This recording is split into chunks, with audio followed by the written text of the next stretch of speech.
오늘 첫 부분에서 아론의 계보를 따른 대제사장들을 무식하고 미혹된 자를 받아줄 수 있는 것은 자신들도 연약에 휩싸여 있기 때문이라는 표현을 하면서도 하나님의 택하심을 받아서 속죄의 역할을 하였다는 이야기는 어쩌면 오늘 우리를 두고 하는 말처럼 들립니다. 다만 하나님의 언약과 약속 때문에 연약하고 어리석기 이를 데 없는 나를, 또 우리를 그냥 백성 정도가 아니라 이제는 예수 그리스도의 대속의 십자가를 인해서 세상 사람들을 중보하는 제사장으로 삼으신 것을 헤아리면 감사를 말로 다 표현할 수 없습니다. 그리스도의 대제사장 되심의 서론을 지난주 이 시간에 간략하게 거론한 저자는 여기서부터는 본격적으로 예수 그리스도의 대제사장 되심의 자격을 7장에까지 다루게 됩니다. 오늘은 먼저 대제사장은 반드시 사람이어야 하고 하나님께로부터 직접 부르심을 받은 자여야 하는데, 이 자격에서 주님은 합당하고 땅에서 끝나는 대제사장이 아니라 영원한 대제사장 되심을 증거하고 있습니다. 먼저는 과거의 레위 가문의 계보를 따른 땅에서의 대제사장은 하나님의 선택을 받고 역할을 하긴 했지만 그들의 불완전한 것을 거론한 다음에 하늘로부터 직접 보내신 예수 그리스도를 말하고, 육신적으로 영적으로 완전하시지만 하나님께 온전히 의뢰하여 이 귀한 사역을 감당하였음을 확인하고 있습니다. 하나님의 아들이심에도 이렇게 절대적으로 아버지께 순종하여 구원의 근본이 되시고 모범이 되셨음도 증거하고 있습니다. 그런 다음 7장에서 더 구체적으로 다루겠지만 유명한 다윗의 시편 110편 4절에 여호와는 맹세하고 변하지 아니하시리라 이르시기를 너는 멜기세덱의 서열을 따라 영원한 제사장이라 하였도다 라는 언약을 확인합니다. 우리 그리스도인들의 제사장의 역할을 과거 아론의 후손들과 이제 영원히 변치 않으실 예수 그리스도를 대제사장으로 모시고 주님 오실 때까지, 아니 요한계시록에서 보는 대로 영원 속에서 제사장의 역할 우리 모두가 점검하는 그런 기회가 되었으면 합니다. 이 첫째 부활에 참여하는 자들은 복이 있고 거룩하도다. 둘째 사망이 그들을 다스리는 권세가 없고 도리어 그들이 하나님과 그리스도의 제사장이 되어 1000년 동안 그리스도로 더불어 왕노릇하리라. 요한계시록 20장 6절에 그렇게 되어 있습니다. 이 첫째 부활에 참여한 자들, 즉 구원받은 백성들이 하나님의 백성으로 보다는 하나님께 제사장으로 1000년 동안을 왕노릇할 것이다. 이렇게 말씀을 하고 있는 겁니다. 첫 번째 말씀은 1절에서 4절입니다. 땅에서 난 대제사장, 즉 레위 가문의 아론의 계보를 따른 대제사장을 먼저 거론하고 있습니다. 사람들의 사죄의 일을 하기 위해서 하나님의 택함을 받은 과거의 율법 속에서의 대제사장에 대해서 거론을 합니다. 그럼에도 이 사람 가운데 택함을 받은 대제사장도 하나님을 위해서가 아니라 사람들을 위하여 선택되었다. 그렇게 증거를 합니다. 대제사장마다 사람 가운데서 택한 자이므로 하나님께 속한 일에 사람을 위하여 예물과 속죄하는 제사를 드리게 하나니 1절에 그랬거든요. 구약 성경에서 하나님과 사람의 관계에 중재하는 역할을 하는 3가지 직책이 있었고, 이 일들의 우두머리들은 반드시 기름 부음을 받아서 세웠습니다. 하나님의 뜻을 받아서 전달하는 선지자를 비롯해서 사람들의 죄를 하나님께 해결받는 제사장과, 그리고 하나님의 대리자로서 사람을 다스리는 왕이 바로 그것이었습니다. 이 3 직책이 모두 중요하지만 오늘의 요점은 죄 지은 사람을 용서받기 위해 제사를 주도하는 제사장직을 중심하고 있고, 이 논리를 예수 그리스도께 적용하고 있습니다. 대제사장마다 사람 가운데서 택한 자이므로 먼저 그랬는데, 대제사장은 반드시 사람이어야 할 것과 하나님의 선택을 받은 자여야 한다는 것이 제사장으로서의 첫 번째 조건입니다. 절대로 제사장은 천사나 영적인 존재가 아니라 사람이어야 하지만 사람들이 원하는 사람이 아니라 하나님께 선택을 받은 자여야 한다는 겁니다. 그가 해야 할 일은 하나님께 속한 일에 사람을 위하여 그랬죠. 하나님은 거룩하시기 때문에 죄인을 용납하실 수 없고 죄인을 속죄하는 일이 하나님께 속한 일입니다. 그러나 그것이 궁극적으로 하나님을 위한 것이기보다는 사람을 위한 일입니다. 왜냐하면 하나님은 죄인된 사람이 아니더라도 충분히 존귀하고 영화로울 수 있으시기 때문입니다. 이 역할이 바로 예물과 속죄하는 제사를 드리게 하나니 한 것입니다. 예물은 하나님께서 주신 은혜에 감사라면 죄의 용서를 위하여 제사를 드리게 하는 것도 역시 하나님께서 마련하신 속죄의 방법입니다. 그럼에도 사람 가운데서 택함을 받은 사람들인 제사장조차도 그가 무식하고 미혹된 자를 능히 용납할 수 있는 것은 자기도 연약에 휩싸여 있음이라 2절에 그렇게 표현되고 있습니다. 이 말씀을 자신도 연약에 휩싸여 있기 때문에 그가 무식하고 미혹된 자를 능히 용납할 수 있다. 이렇게 어순을 바꿔서 이해하면 아마 더 쉬울 것 같기도 합니다.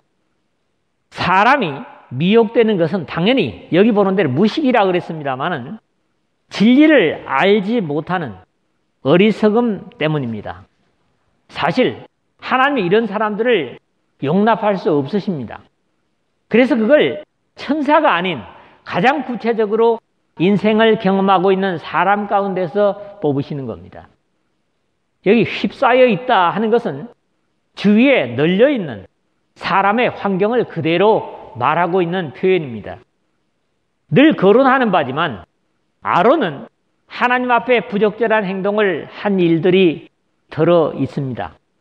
창세기 34장에 바로 위 형인 시므온과 함께 하몰의 아들 세겜과 거룩한 예식인 할례로 자기 누이를 간통했다고 하는 것 때문에 속여 죽이는 일이 그것입니다.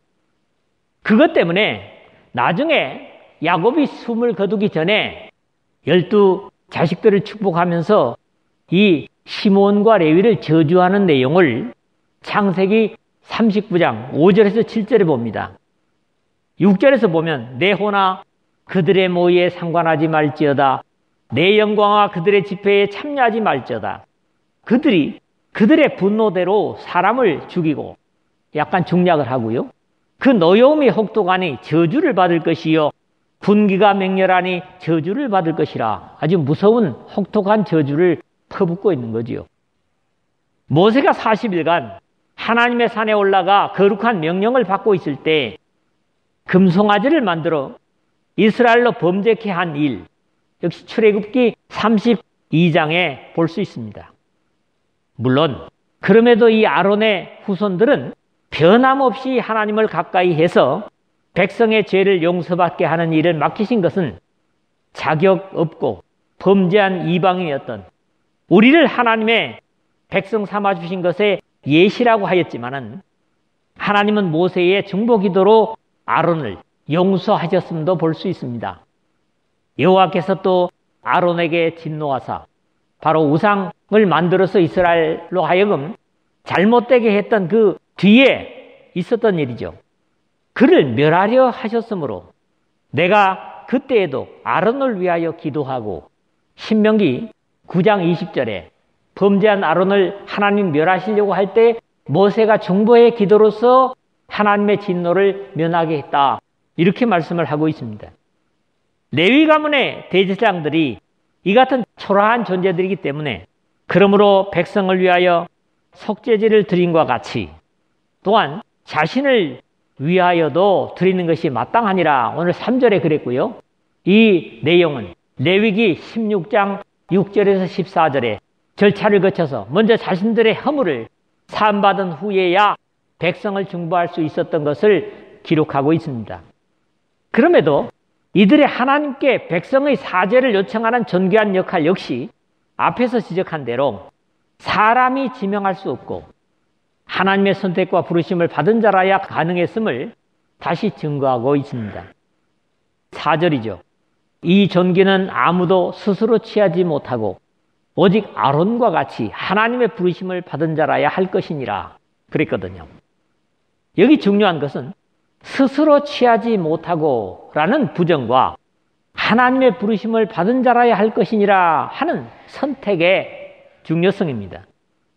그래도 수천 년을 이어온 레위 가문의 대제사장직은 사람 가운데서 취하셨지만 하나님의 선택에 의하여 가능했고 꼭 같은 연약에 휩싸인 백성들 가운데서 선택되었기 때문에 거룩하신 하나님 앞에서 자신의 허물을 위해서 먼저 제사를 드리고 그 일을 감당하였다는 다음에 증거할 예수 그리스도와 다름을 먼저 설명하고 있습니다. 두 번째로는 3절에서 7절의 말씀입니다. 하나님께서 이제는 친히 보내신 대제사장을 두 번째로 소개하고 있습니다.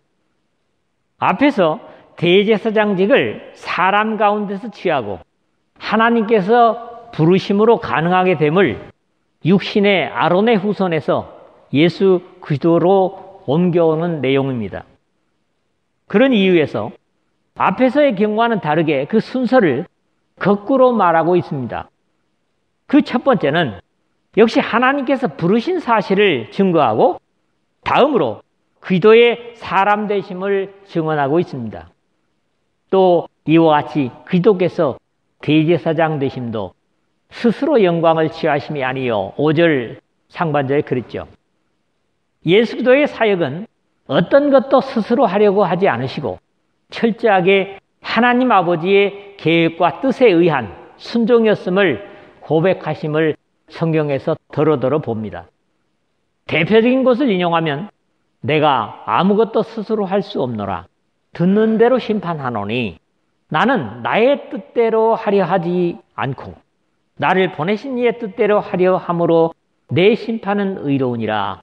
요한복음 5장 30절 그리고 같은 내용이 6장 38절에도 나타나고 있습니다. 예수님의 또 다른 이름은 그리스도이고 이것은 기름 부음을 받았다는 메시아의 의미이기 때문에 물론 구약의 삼중의 중재자를 겸하시는 사역이십니다. 아들이시면서도 대제사장은 이미 그리스도 안에 한 사역입니다. 그럼에도 여기 중요한 것은 영광을 위하여 스스로 취하신 것이 아니라는 사실입니다.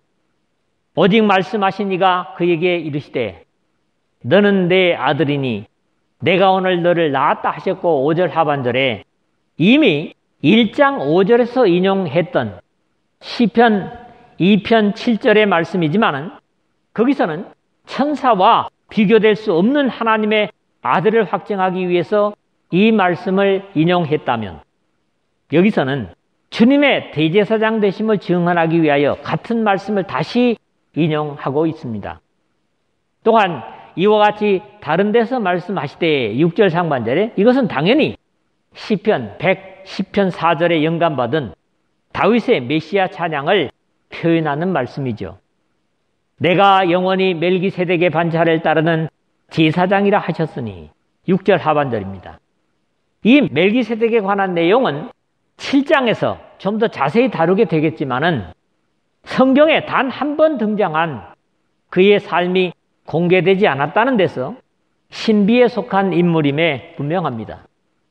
그러나 그도 역시 주님처럼 살렘 왕 멜기세덱이 떡과 포도주를 가지고 나왔으니 그는 지극히 높으신 하나님의 제사장이었더라. 창세기 14장 18절에 그의 지위와 그가 아브라함을 위해서 떡과 포도주를 가지고 나와 준 것 역시 예수 그리스도의 살과 피를 상징한다는 데서 영적인 신비를 우리가 이해할 수 있습니다. 이렇게 하나님의 예정과 계획에 따라 대제사장의 사역을 감당하기 위하여 보내지셨고 이제 다음 절부터 사람으로서의 죄로 죽을 인생을 중보하기 위해 탄식하시고 기도하신 사실을 통하여 그러한 절대적인 아버지께 드린 확신의 기도가 응답되었음을 증거하고 있습니다. 그는 육체에 계실 때에 자기를 죽음에서 능히 구원하실 이에게 7절 상반절에 그랬죠. 예수 그리스도는 자신의 목숨, 즉 생명에 대하여 이를 내게서 빼앗는 자가 있는 것이 아니라 내가 스스로 버리노라.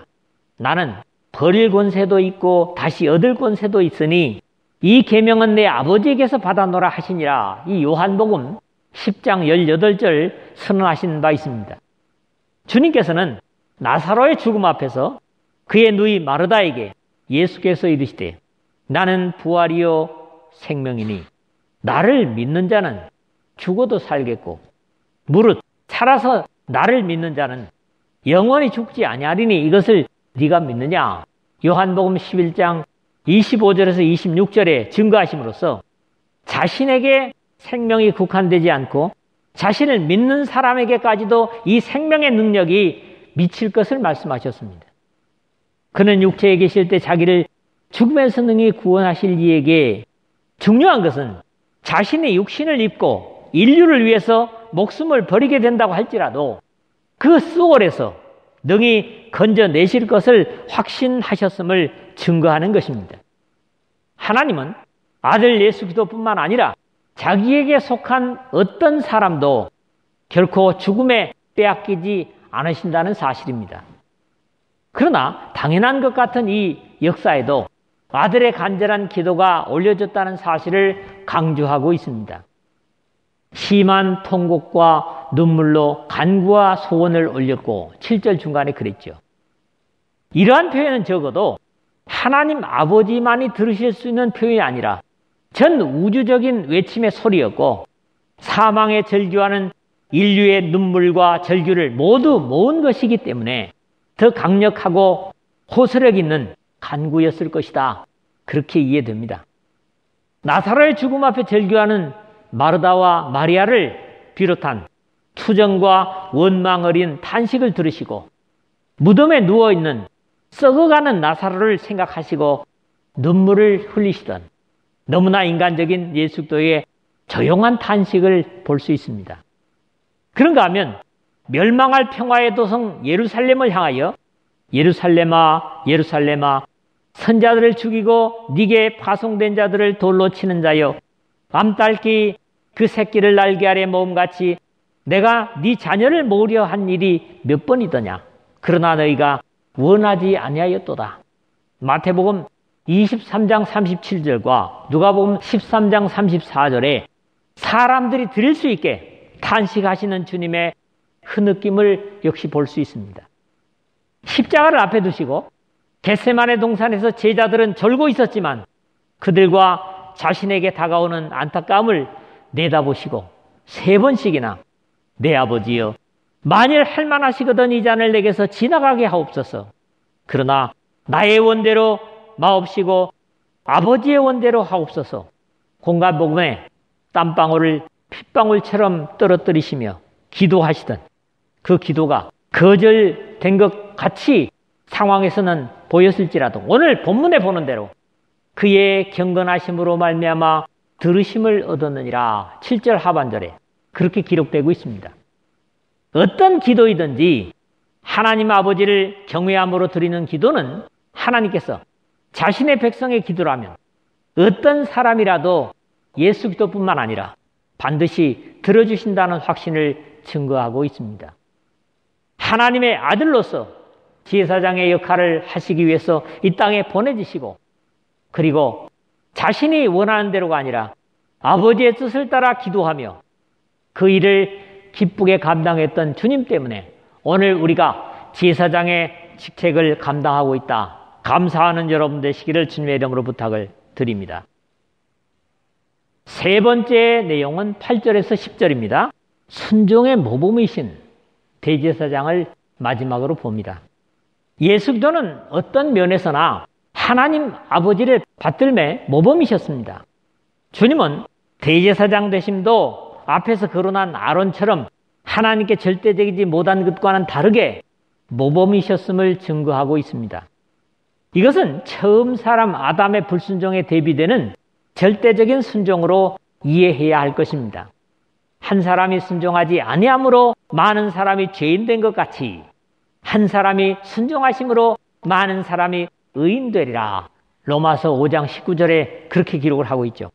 그가 아들이시면서도 받으신 고난으로 순종함을 배워서 8절에 그랬는데, 먼저 앞에서 이미 인용한 시편 2편 7절 하반절에 너는 내 아들이라 오늘 내가 너를 낳았도다 라는 영광의 지위에도 불구하고 육신을 입은 고난을 위해 난 사람과 다름없이 시간과 공간에 갇히셔서 구원의 완성을 이루심으로 그것 자체가 모든 하나님의 백성들에게 모범이 되셨습니다.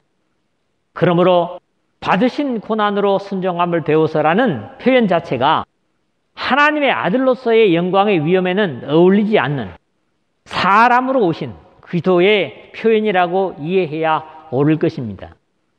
왜냐하면 예수 그리스도는 이미 은혜와 진리가 충만하신 분으로 어떤 배움도 필요 없으신 분이시기 때문입니다.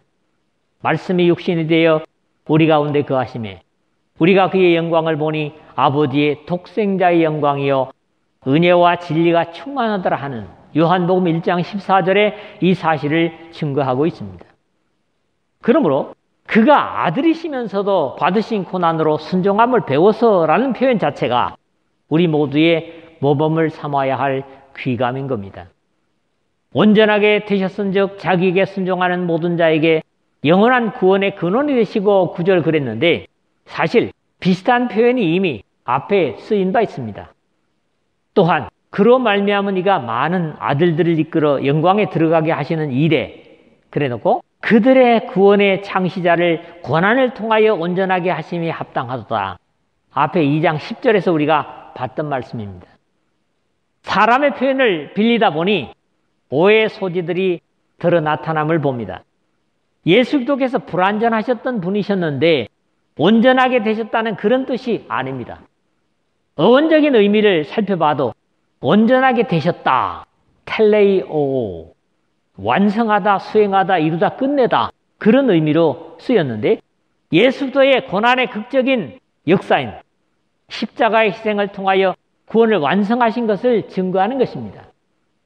예수 그리스도의 십자가의 고통을 통하여 온 인류의 구원을 완성하시고 그 희생은 이제 구원의 출발이며 완성이 되심을 증거합니다.